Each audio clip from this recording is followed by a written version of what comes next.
Belum selesai kasus kematian Nofriansah Yosua Huta Barat atau Brigadir J, kini Verdi Sambo kembali disorot karena jumlah uang belanja bulanan yang cukup fantastis.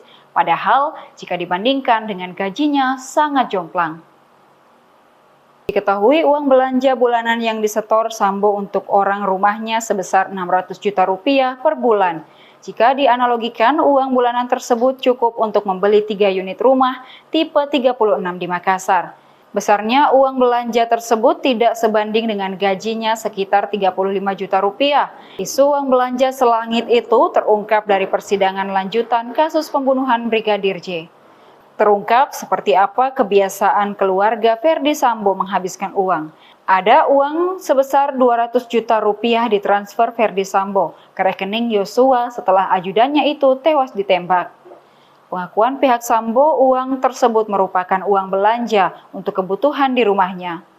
Mengingat Verdi dan Putri memiliki 3 rumah, maka total pengeluaran mencapai 600 juta rupiah.